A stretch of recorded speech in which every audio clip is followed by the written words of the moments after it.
Hello, Becky. Hello. Welcome back to Hold That Thought. How are you feeling now that your parents have left? Sad. And sister. My parents and sister were here for a whole week, and I'm sad now that they're gone. It's such a different feeling to have a home occupied by your loved ones. And like, what is that, 5 bodies? 5 bodies, one apartment. I mean, my parents only stayed with me for 2 nights, but still. But like in and out. Yeah, in and out. Oh, God. It felt so good for it to be Friday at 5 p.m. and they just showed up at my door. Yeah. For anyone out there who's living far away from their parents, I see you. It's hard. Yeah. Even with like all the technology that gets you closer. There's just something about the ease of drop-ins, the ease of like patterned life that you don't get from far away. They got into a rhythm, pop over at lunch, finish working here. That's cute. Have an evening. It was good rhythm. I was just extra grippy, I think, on making sure everything was going well. And I was being present with them and wasn't over stressed with work. So that, of course, made me more stressed. And there's just an element of... You wanted it to be the perfect kind of bubble for the time with them. Yeah. And we certainly had elements of that. And then you realize that, like, that's just improbable. Right. Behind the scenes. Did you see my caption for our like announcement that we had video? It's like, you're going to see tease yawns and me picking my booger. Yeah. It's so good. You went away with family yesterday, though, for a day trip. I did. I went to Santa Cruz Beach Boardwalk, which is such a blast from the past for me. As someone who grew up in the Bay Area, like that's one of the go-tos for a birthday. Or really? I think we even went on a field trip once. I don't know why they would have done that. But the last time I was there, I had a lot of teenage angst, I recall, and felt the need to performatively go on these rides that I was scared of. Oh. I went on big rides yesterday. That is impressive. If you all will go back to our episode where I was in Disneyland with my cousin, you know this is not your cup of tea. Not my cup of tea generally. What about your niece's birthday made you want to go on bigger rides? Were you feeling peer pressured by her? She is badass. Like, I know. She's fearless. So I wanted to show up for her. And I also, since my cousin was there, she's kind of my emotional support blanket in that setting. And also, if you see an 8-year-old do it, it's kind of hard to convince yourself that you shouldn't be doing it. Really and cute. Gordon, we kept quoting him yesterday because when we were in Disneyland, did a really scary ride, like honestly one he shouldn't have done. I think it was Thunder Mountain Railroad. How old is Gordon? 4. And he gets off that and he goes, I was really brave. And I kept saying that yesterday afterwards. I was really brave. Actually, after I got off the Big Dipper, which is the biggest one that they have there, I think, I was like, the meds are working. That's the fact that I could do that and I'm like still totally here. Fine. Yeah, it's still the tail. And that's why you're on meds. And that's why I'm on meds. To conquer that fear. Right. Totally. I'm realizing we actually didn't announce, if you don't follow us on Instagram and you're not necessarily looking closely, you might not have noticed that you can see our faces You now. can see our faces on Spotify and on YouTube. We have video episodes. I know a couple people were having trouble accessing video on Spotify. We're working on figuring that out because you yourself couldn't see. But then I could on Spotify from my computer. So I think it was my app thing. Okay. Update your app. If you have issues, look into that, or you can just DM me on Instagram and I'll try to figure that out with you. Yeah. I would say that adding video to our episodes adds a whole new layer. First of all, I think you and I found it really interesting in terms of editing. Yeah. This is a tangent, but I was so much more lenient with us in editing. Yeah, me too.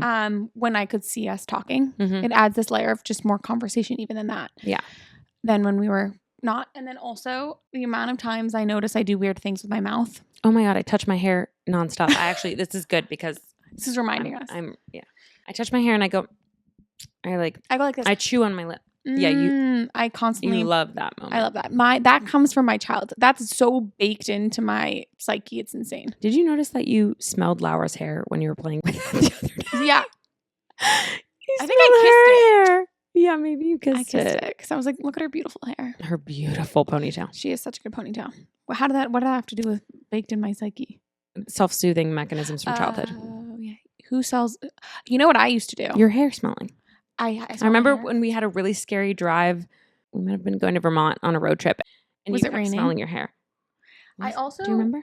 When I was really homesick at sleepaway camp when I was 12, I dried my tears with my hair. So drama. That's adorable and hilarious. And that's how dramatic I am. So I have always used my hair for comfort in some form. Yeah. But we'll try not to touch it in today's episode. Try. Who are we talking about today in the second of our mini-series, Archetypes of the Village? Which is a look at the enduring roles that exist in every community and have since the beginning of time. Yeah. Last week we talked about the sage, so the wise woman or the one who knows.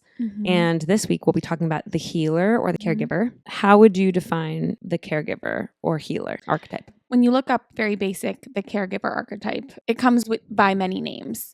The nurturer, the altruist, the parent, of course, with the parent, the mother, and then finally the saint, which I think is an interesting one to look at because we'll dive into it a little bit more, but that is probably a pretty dangerous label to give the caregiver because it almost separates them from humanity in a way, not able to be touched by human impulses or feelings or experiences, but they tend to be, selfless, protective, reliable, proactive, structured, really wanting to tend to others and make sure that they are okay and give of their time to providing health and well-being to their loved ones. In stories, we have such a two-dimensional idea of who the caregiver is. There was this writing institute that I was looking into how they teach their archetypes as a form of providing structure and insights to your stories. And I loved how they said the caretaker character is not just a brow-mopping, soft-spoken saint who fades into the background. A well-formed caregiver, and of course this is in a story, so a fictional story that you are developing, can be a source of hope or conflict, comedy or heartache. They can be every bit as feisty and bullheaded as they are gentle and wise. And I think that's a really good element. I know we're talking about it in the fictional sense, but to bring to this conversation, because per my comment at the top of the fact that the saint is a word that has been used to describe the caregiver archetype, it can be a character of the village that is reduced to what they do for others rather than having all of this like feistiness and elements that should be viewed as their own. And I think as we get more into the caregiving today and today's society, we'll see some of that start to come out. Yeah, that's interesting. I was really curious about this term I was seeing a lot called the wounded healer. Ooh. Which apparently originated in Greek mythology. There's actually an EBSCO, EBSCOhost, the research platform you would use in school. I was using that for some of this because it has good, credible articles. EBSCO has this category called research starters, which basically provide a reference style overview, kind of like an encyclopedia about a given topic. And so I found one on the wounded healer. And what I'm about to share comes from that. The term, popularized in the mid-20th century, is rooted in ancient concepts, notably the Greek myth of Chiron, a centaur who suffered an injury from a poisoned arrow. Because he was immortal, Chiron did not die. However, the poison caused lasting pain, dooming Chiron to walk the earth in great discomfort. He spent his time healing others and became the Greek god of healing. He also trained Asclepius. Asclepius? Have you heard that one? Never heard of him. A mortal who became so skilled at healing that he could raise people from the dead. Asclepius, there it is again, carried a staff with entwined snakes. What does that make you think of? Entwined snakes. Come on, pre-med. Oh, no way. Yeah. Which has been used as a symbol of doctors and healing into modern times. I can completely picture the crest with the two snakes. Yeah. The wounded healer has also appeared in mythology and teachings of many other cultures, such as African shamanistic practices. In many cases, shamans take a real or psychological journey that exposes them to hardships, attacks by demons, and other trials. It is believed that their healing powers are enhanced by enduring these traumatic experiences. The Greek philosopher Plato addressed the concept of the wounded healer in his teachings. He stated that physicians who had faced their own health challenges were especially qualified to be healers because they could better understand what it felt like to be ill. And all of this, I was so surprised to see. I mean, it makes sense, as the name would connote, wounded healer. That paradox is implying that this type of healer has endured some kind of pain, struggle, or wound. And it's funny that that concept or that form of enhanced credibility dates back so far. Ancient Greeks possessed this belief that Chiron, who in the myth endured this pain or injury, was better suited to help heal others through his own experience of that illness. Yeah. It almost gets to the heart of empathy versus sympathy. Like Yeah. empathy is what you have when you can really experience and understand what someone's gone through. Yeah. Put yourself in their shoes. You're a better healer or caregiver if you're working from the center of understanding of the experience through empathy. It's interesting because that's a good point. And I think there are times where I subscribe to that belief and then times where not. Like think of looking for a therapist. Mm-hmm. Some people hold the belief that a therapist who possesses the same identities as yours, particularly if it's a marginalized identity, will be better equipped to work with you in a therapeutic setting because they understand you better. And what I found is that I had a lot of clients when I was working as a clinician that I had very little in common with, who seemed to prefer that I didn't possess those same identities. Mm. For example, race or sexual orientation. I had straight male clients who appreciated that I was a queer woman and provided that perspective implicitly through my work with them. But an element of that is just because you're talking about human emotions and experiences that you can also like transfer your own unique experiences into understanding that emotion. Like it's not like you're sitting there being like, I've never felt, I don't know. Do you see what I'm saying? No. Like, it seems like there are two schools of thought and they apply at different times. Did anyone that you were working with ever say, okay, this case would be a specific case where you would really want to share an identity and experience with this person, and others that were more okay with this difference? That's a good question. My initial reaction was like, yes, but I would have heard that from my supervisor more than I would have heard it from a client. Did your supervisor ever tell you that? There were times when... Do I say this stuff? Yeah, I think I can say that as long as I keep it vague. Mm-hmm. I was working with a client who was recovering from addiction, and his former clinician was also a recovering addict and presented that to him in their intake session. And that was a conscious choice. And I think she maybe even advertises that on her website, like in her bio. Mm-hmm. It's a really important part of her life. And she enjoys the process. I mean, talk about wounded healer. She enjoys the process of helping guide people who are new to recovery or who are experiencing it in the same way as sponsors do in AA. Yeah, but it's a totally different situation with far more boundaries when you're a clinician practicing. But I took on this client after she left the practice.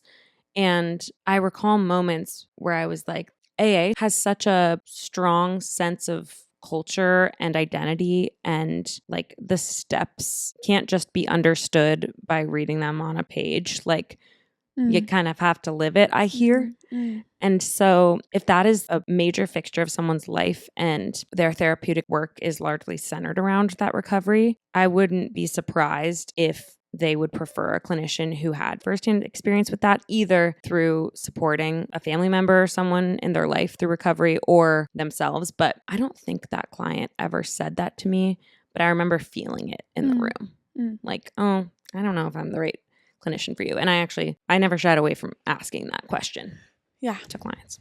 Love that. So when you say wounded healer, my head first went to someone providing care or trying to heal someone because they're trying to heal themselves. So I went... Great point. Almost like the way you're describing it is so powerful. And I originally thought it was you can't heal yourself by trying to heal others. Mm-hmm. That's a really good point. What are your thoughts there? Well, that perfectly brings us to the next part, which is about how the definition of wounded healer over time was expanded. Carl Jung, who we talked about last week, I mean, it's not surprising that we've talked about him before because he had this idea of the 12 archetypes that make up the human subconscious. The psychological perspective of the wounded healer was originally explored by Carl Jung, who suggested that healers often journey into their own traumas to better understand and support their patients.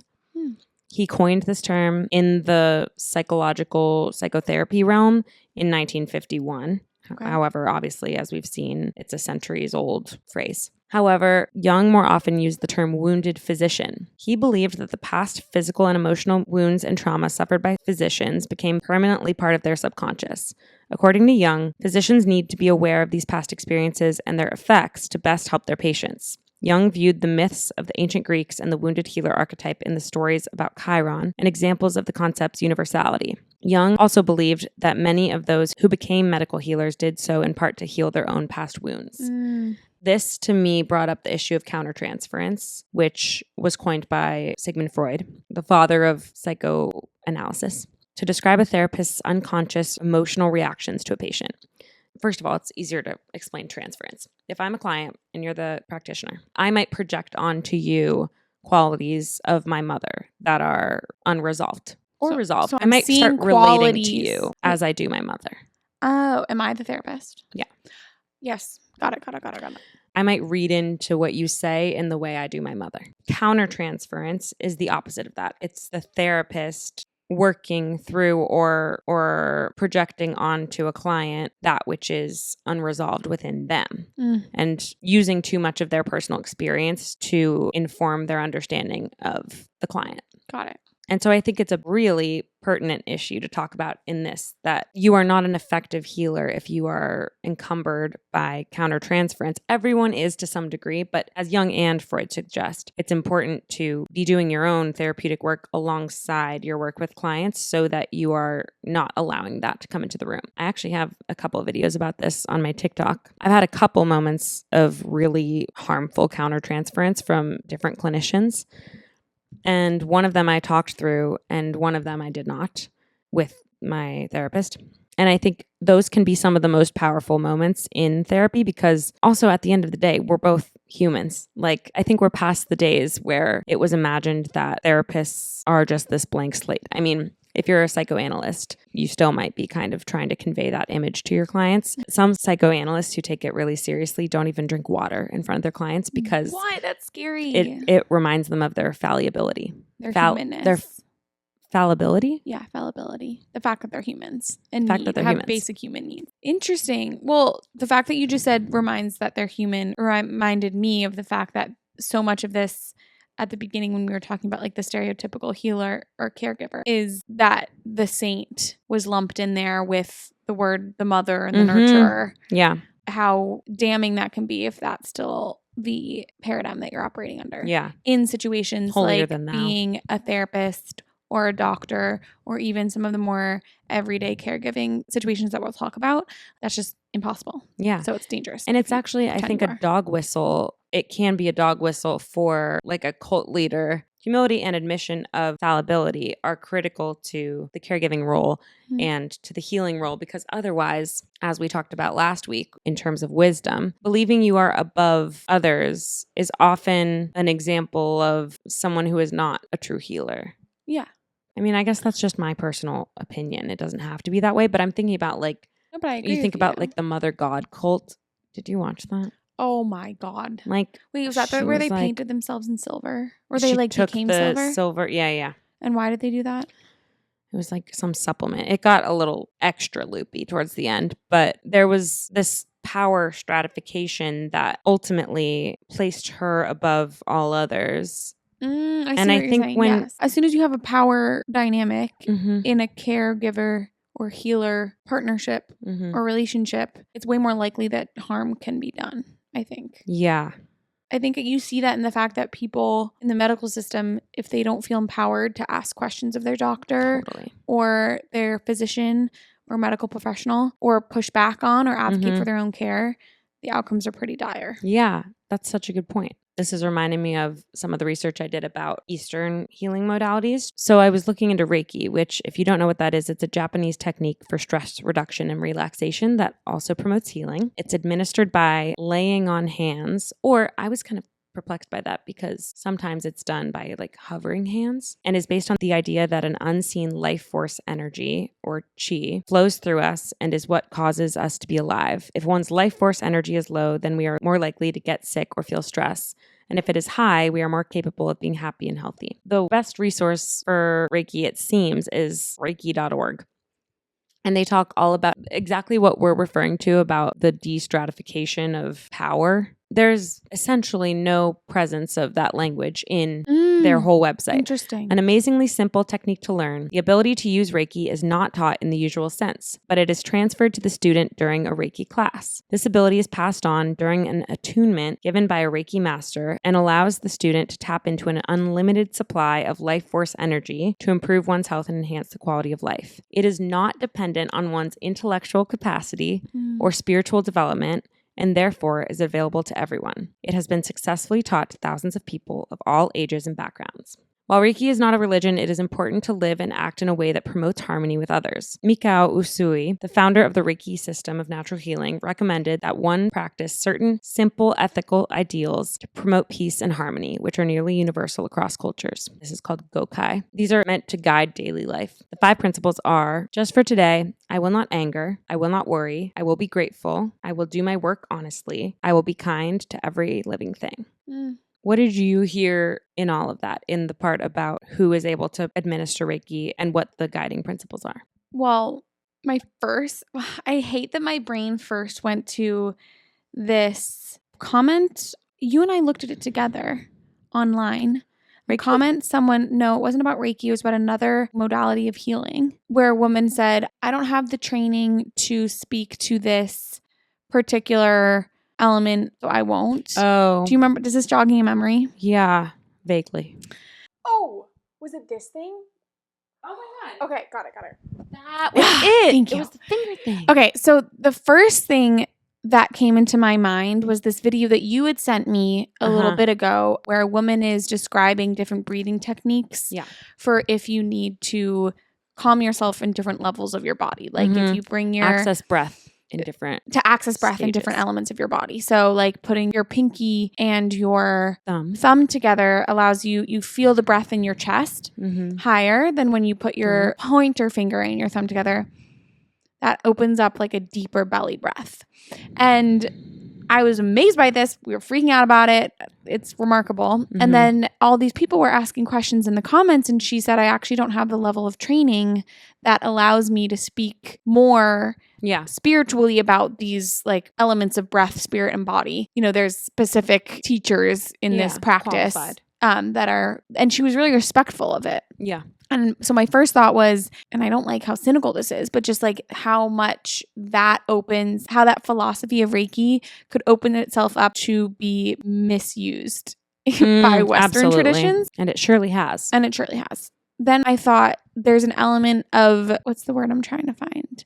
You were really magnanimous. Crazy that the word magnanimous is. There's an element of generosity in that philosophy. Magnanimity. There's an element of magnanimity in that thought process of just trusting that the right people are going to find it and be teachers of it, that the world needs it so much that it doesn't really like need to be controlled or kept in, even as that runs the risk of being, appropriated. It would be antithetical to it. To the whole spirit of it, I think they would say. Because everyone has limited research capacity to be in touch with this. Yeah. Yeah. It's such an, it affirms what you said last week about Tara Brach. Like her belief is that we all possess wisdom. Yeah. I love that. And so it's helping people access what exists within them already that is endogenous. For healing others and themselves. Yeah. And then when you were reading out the philosophy or the key principles, I felt instantly relaxed. Yeah. Instantly. I love that it starts with just for today. Just for today. I will not anger. I will not worry. Good luck trying to get me not to worry. I will be grateful. I will do my work honestly. That's a huge one. I will be kind to every living thing. And the just for today, the scope there is manageable. One day at a time. I think healer, you hear the term woo-woo a lot these days. Or at least I do. There's so many quacks out there. But also it feels offensive to assume that someone is a quack even though they give you quack energy. Who's a quack? Like when I say quack, in case you don't know this colloquialism, it's like there are people who give you bad vibes and seem to be inauthentic healers who are just advertising them as such for a cash grab and fooling people. There's a huge culture that I only recently have kind of discovered of Etsy witch shops. I think it's interesting that so many people are looking for this in a time when participation in religion has really gone down, at least in the United States, amongst our generation, to see people looking for some form of someone else telling them that they're taking care of it. That they're taking care of it outside of like religion. Yeah, that's a good point. I think a lot of people are buying these things with a healthy dose of skepticism. Yes. And are like, it can't hurt. I always wonder if it counts, if it's going to work if I am a little skeptical. I think it will. So then as I'm like doing it, I'm like preparing to talk to a psychic, for example, which I've done a couple of times in my life.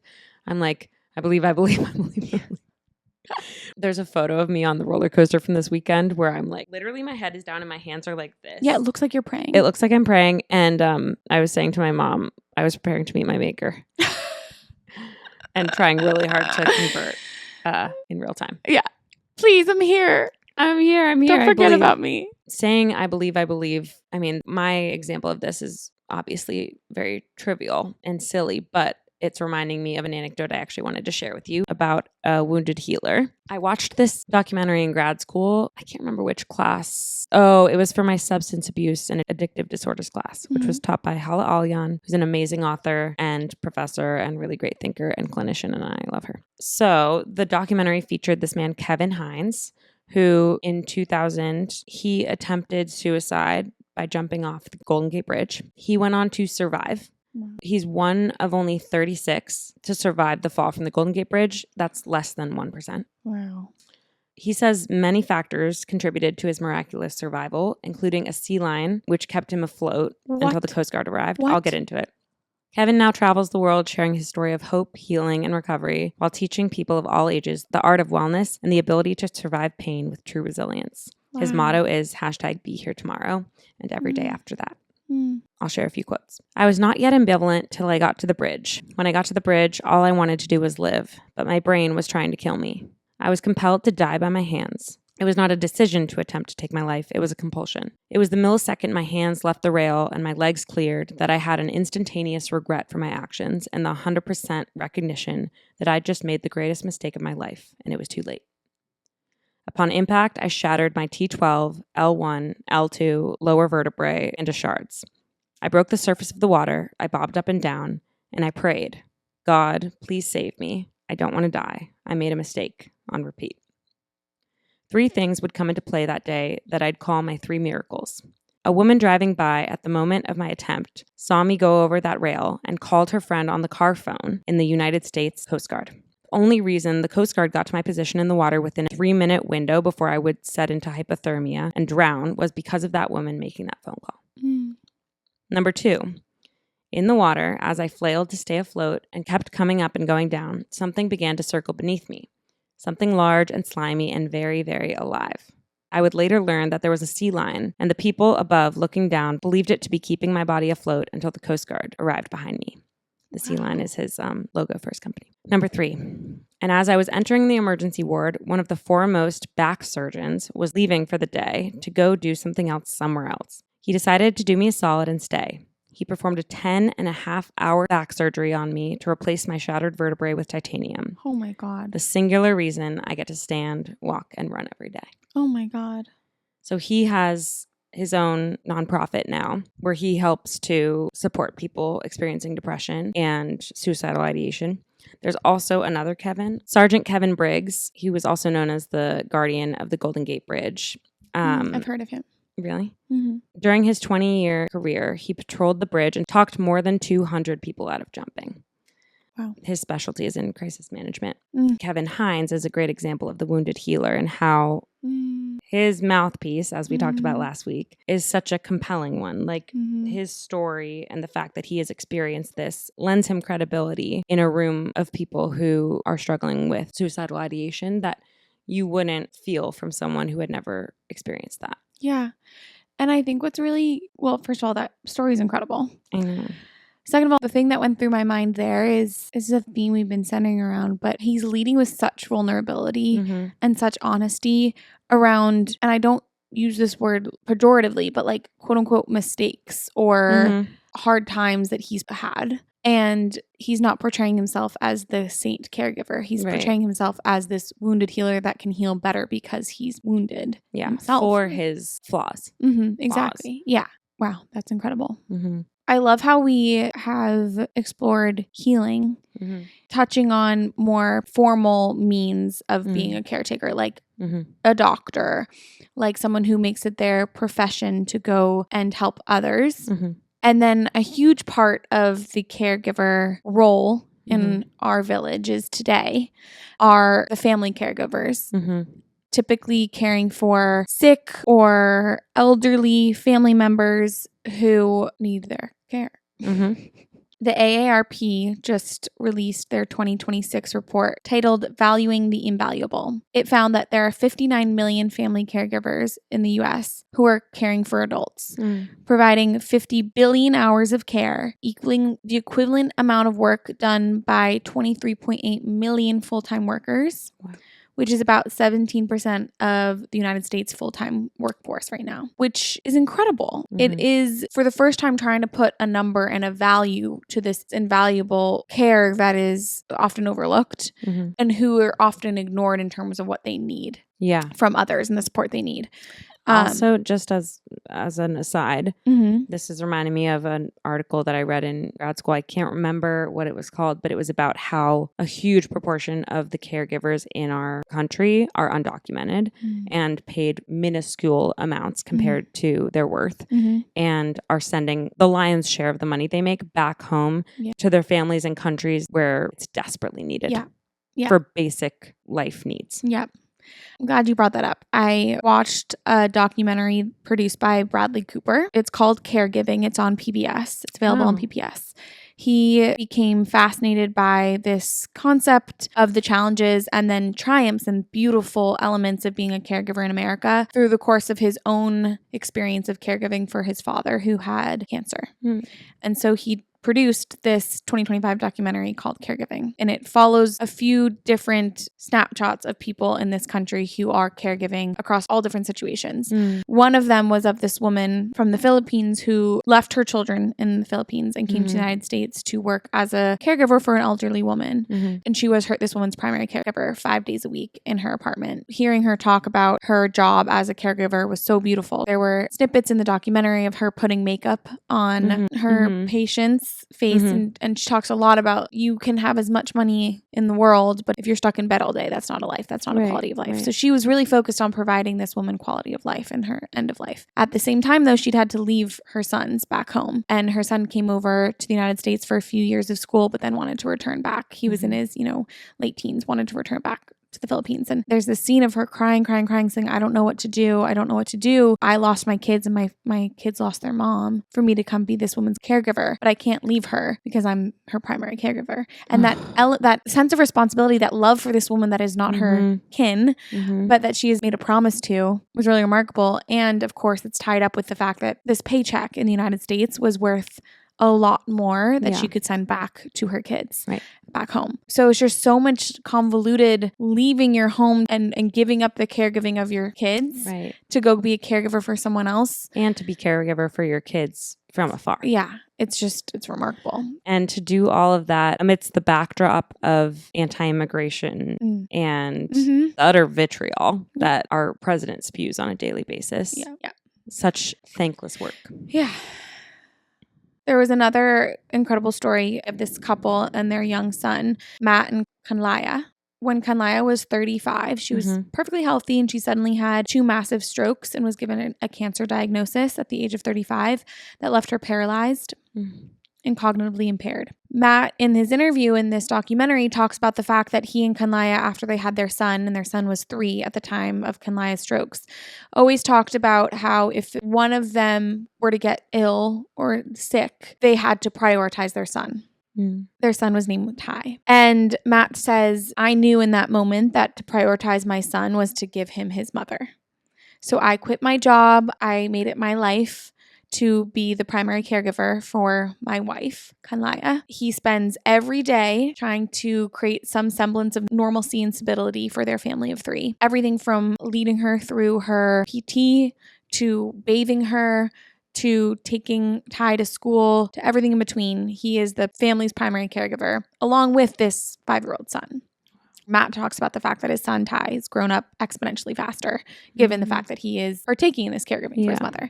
But it was really powerful because Kanlaya, the bright side of this story is that her recovery has gone so much further than the doctors ever expected. She is able to move her hands. She can have Ty sit, pick him up, put him on her lap. There's a scene of her being able to sit in her wheelchair and throw the Frisbee around with her child. And Matt is very adamant that he really believes it's the dedication and the of keeping their family unit together that has made her recovery possible, which I just thought was really beautiful. That's like that so beautiful. triumphant story is a good one to really think about. And all of these stories that I was watching, and that one in particular, made me think about how our caregiving system, specifically for elderly people, but I think really across the board with anyone having to deal with a loved one who needs significant amount of care, whether it's administering that care yourself as a family caregiver or seeking external help. All right. Things probably look different because we had a little SD card issue. Never a dull moment.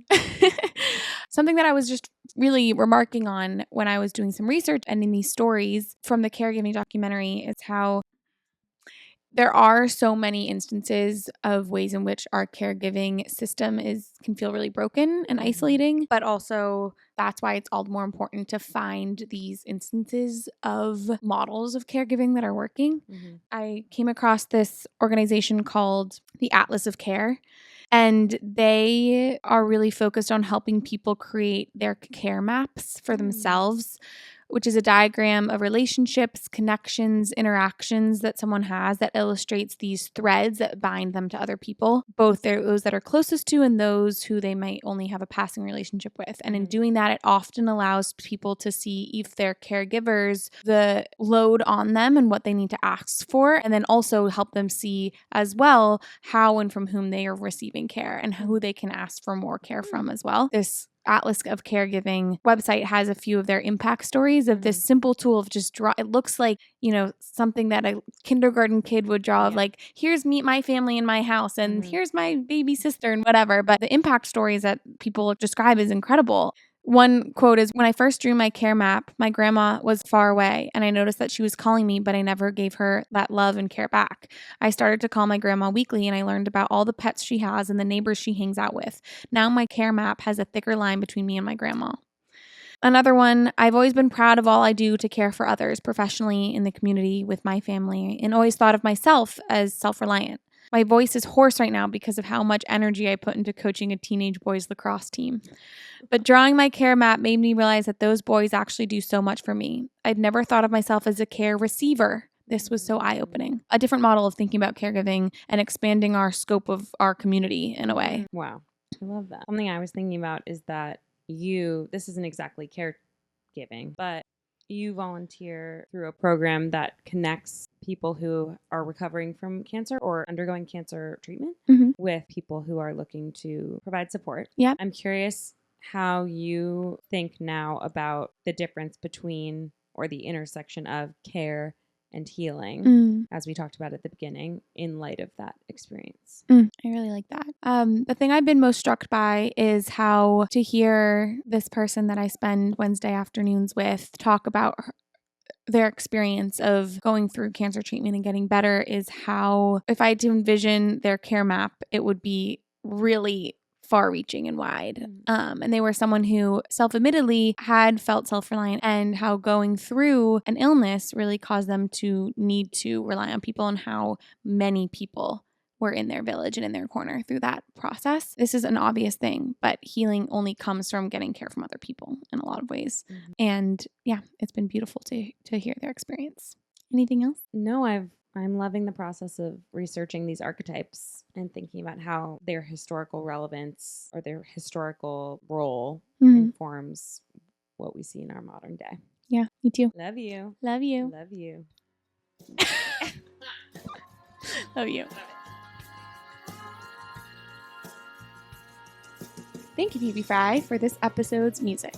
And thank you, Emily Kiernan, for the beautiful cover art. If you like this episode, please like, share, and leave a comment. And we'll see you next week.